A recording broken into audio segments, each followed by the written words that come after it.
Hello, good day everyone. So welcome back to my channel. This is Joe Bren.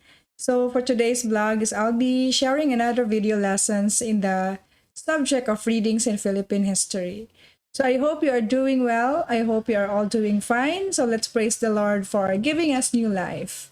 Okay, so for today's vlog is I'll be sharing a topic entitled Policies on Agrarian Reform. But before I'll do that, let me say thank you to all my subscribers, to all my new subscribers. Thank you so much for subscribing to my channel, for sending your support to my channel.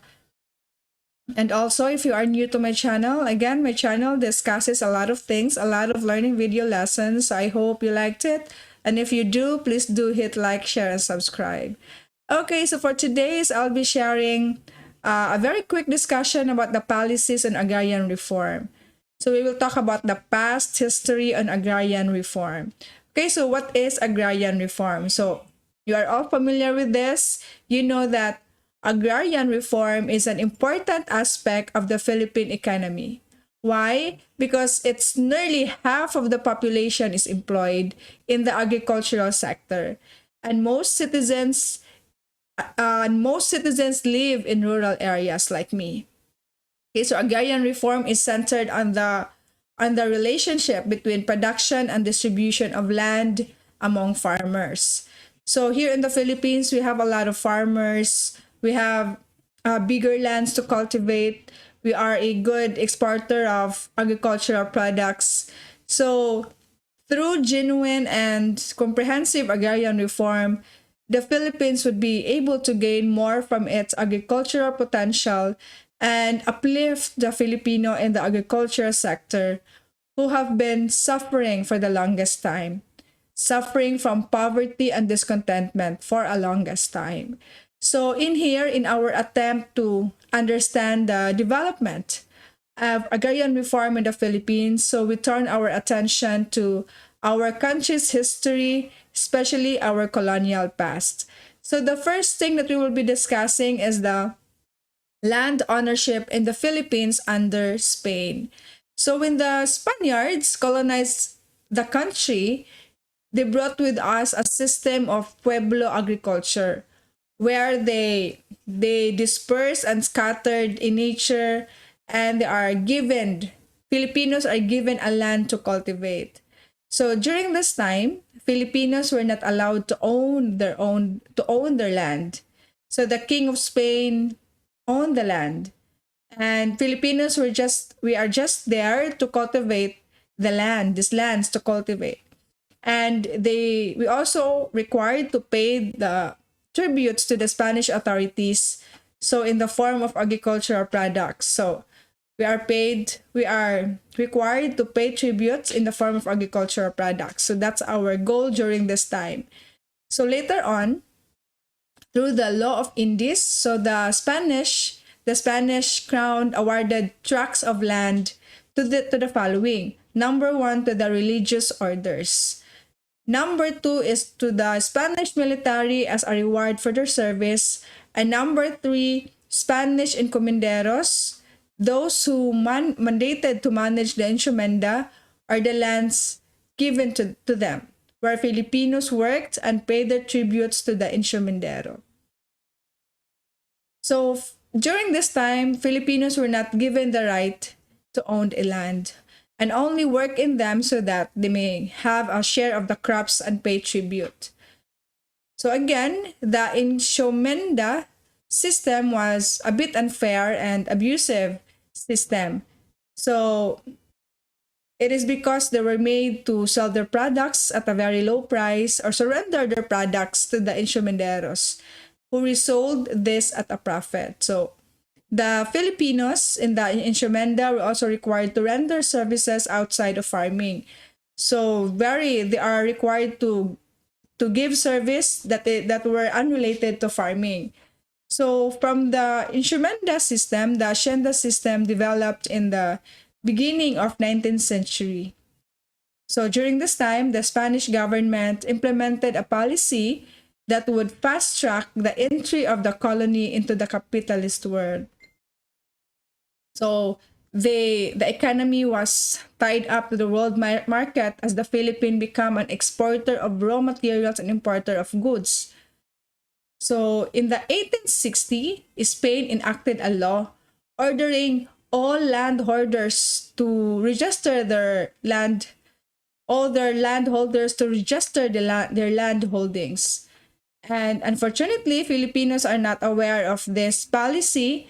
So only those who knew about it benefited from this policy.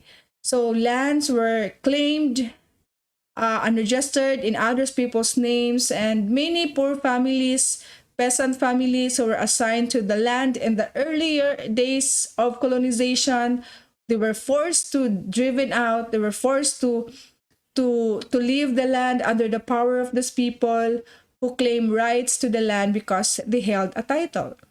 So this is the primary reasons why revolts in the Philippines were often agrarian in nature. So before the colonization, Filipinos had a communal ownership of a land. So they shared a communal ownership of the land. So the system introduced by the Spaniards became a bitter source of hatred and discontentment for the Filipinos. Religious orders, they are given a tract of land, the biggest landowners in the Philippines, and also became a main source of abuse and exploitation for the Filipinos, increasing the rent paid by the Filipinos on a whim. So whether they like it or not, they need to pay the increasing rent as mandated by the Spanish authorities. So during this Philippine Revolution, Filipinos fought hard for this because they wanted to gain freedom. Because for them, the only way to own a land is to the desire for freedom. So upon the end of Philippine Revolution, the revolutionary government would declare all large landed estate, especially those who are confiscated by the friar lands, as their property. However, the first Philippine Republic was short-lived. So it was very short. Here comes the Americans. So after the Spaniards colonized the country, here comes the Americans. It would signal a new era of colonialism and imperialism in the Philippines. So we have the land ownership in the Philippines under the Americans. So the Americans were aware that the main cause of social unrest in the Philippines was landlessness. And they attempted to put an end to the deplorable conditions of the tenant farmers by passing several land policies to increase the small landholders and distribute ownership to a bigger number of Filipino tenants and farmers. So the Philippine Bill of 1902 provided regulations on the disposal of public lands. So during this time, a private individual may own 16 hectares of land, while corporate landholders may have 1,024 hectares. Americans were also given rights to own agricultural lands in the country. So the Philippine Commission also enacted Republic Act number 496, or the Land Registration Act, which introduced the torrent system to address the absence of earlier records of issued land titles and conduct accurate land surveys. So in 1903, the homestead program was introduced, allowing a tenant to enter into an agricultural business by acquiring a farm of at least 16 hectares. The program, however, was limited to areas in northern Luzon and Mindanao, where colonial penetration had been difficult for Americans, a problem they inherited from the Spaniards. So again, during this time, Americans were very aware of what was happening in the Philippines. So they want to end that condition. They want to distribute lands for them and distribute ownership to a bigger number of Filipino tenants and farmers. So they passed several policy to protect that one. So now the Filipino people, a private individual may own 16 hectares of land, while if you are a corporate landholders, you may get 1,024 hectares. So, and also Americans were also given the right to own agricultural lands in the country. So ownership, land ownership did not improve during the American period. So in fact, when the Americans came in the Philippines, we thought that it's gonna be okay for the Filipinos, but based on research, in fact, it even worsened. It even worsened is because there was no limit to the size of land holdings people could possess, and the accessibility of possession was limited to those who could afford to buy, register, and acquire fixed property title. So not all friar lands acquired by the Americans were given to landless peasant farmers.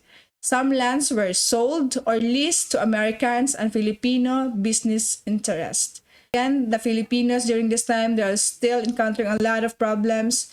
So there is no support mechanism. Many were forced to return to tenancy, and wealthy Filipino hacienderos purchased or forcefully took over lands from farmers who could not afford to pay their debts. Americans took over for that land. So the system introduced by the Americans enabled more lands to be placed under tenancy. So more people are renting the land, so which lead to widespread peasant uprising. So there's more Filipinos people who are also struggling this time. So peasants and workers found refuge from millenarian movement that gave them hope that change could still happen through militancy. Okay, so during the years of the Commonwealth government, the situation further worsened as peasant uprising increased and landlord to tenant relationship became more and more disparate. So President Quezon laid down a social justice program focused on the purchase of hacienda, which were to be divided and sold to tenants. Tenants are those people who are renting the land. So his admiration also created the National Rice and Corn Corporation to assign public defenders to assist peasants in court battles for the rights to the land, and the Court of Judicial Relations to exercise jurisdiction over disagreements arising from landowner to tenant relationship. So since there are more Filipinos who are struggling during this time, so they are continuously hoping to that Filipinos will also acquire a land from this past of the experiences the Filipinos had acquired when Americans came in. So they thought that it's gonna be the solution of the problem, but it even worsened because there was no limit with the size of land holdings could possess, and only people who can afford can really get the land, and those who cannot afford, the Americans took over lands from farmers, and they were forced to leave or to give back the land to the authority to organize our country. So the post-war intervention toward agrarian reform. So rehabilitation and rebuilding after the war were focused on providing solutions to the problem of the past. So since there's a lot of conflict during the Spaniards colonized the country when it comes to the land ownership from the Spaniards to the Americans, so the main goal of Filipinos now is to give interventions toward agrarian reform. So rehabilitation and rebuilding after the war were focused on providing solutions to the problems of the past. So the administration of President Rojas passed Republic Act number 34 to establish a 70-30 sharing arrangement between the tenant and the landlord. So meaning there is a 70-30 sharing arrangement respectively, which reduced the interest of landowners' loans to tenants to 6% or less. So the land ownership, even after the colonization of the Americans and Spaniards, they still have much bigger to do on how to properly distribute the owning of the lands. So under the term of President Quirino, the Land Settlement Development Corporation was established to accelerate and expand the resettlement program for peasants. Peasants are for poor families, poor Filipino. So the agency later on became the National Resettlement and Rehabilitation Administration under the administration of President Magsaysay. So President Magsaysay saw the importance of pursuing genuine land reform program and convinced the Congress, majority of which were landed elites, to pass legislation to improve the land reform situation. So until now, we are also it is very important for us to acquire title, to have 100% ownership of the land. So we need to have that. So to avoid confusion, to avoid questioning of owning that land. So Republic Act number 1199, or the Agricultural Tenancy Act, was passed to govern the relationship between landholders and tenant farmers. So this is protecting the tenurial rights of tenant and enforce tenure practices. So through this law, the Court of Agricultural Relations was created in 1955 to improve tenancy security. Tenant farmers are now protected because there's a law that protects them. There's an agricultural law that protects them. So the Agricultural Tenancy Commission was also established to administer problems created by tenancy. So even after the colonization of Americans and the Spaniards, so tenant farmers are now, with the post-war intervention of peasant farmers, so the Agricultural Tenancy Commission was also established to administer problems created by tenancy. So there is a law that protects them.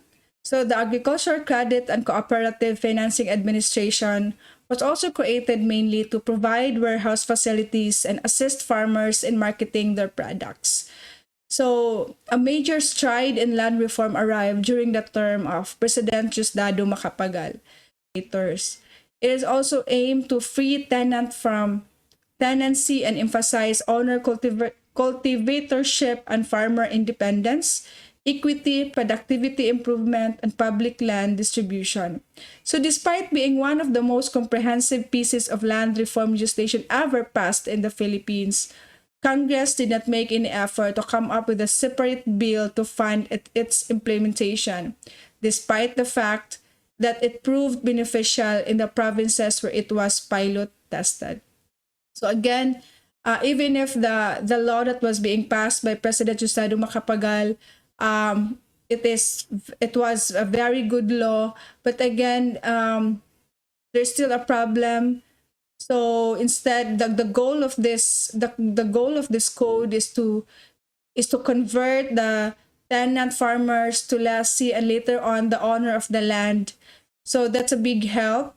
So from being farmer independence to equity, productivity improvement, and public land distribution.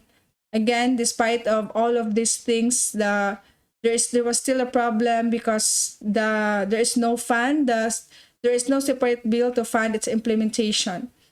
So again, the agrarian reform is the policies of agrarian reform way back during when the Spaniards colonized the country and when the Americans came in to colonize the country. There was a problem there. There were several policy to protect them, but again there was a source of bitter hatred and discontentment of the law. So that's why, and when the Americans, they also noticed of the problem of our country. They tried to help, but then again, there were still questions or problems occurred. So until President Diosdado Macapagal came in and he passes a law, but still this law was not funded its implementation.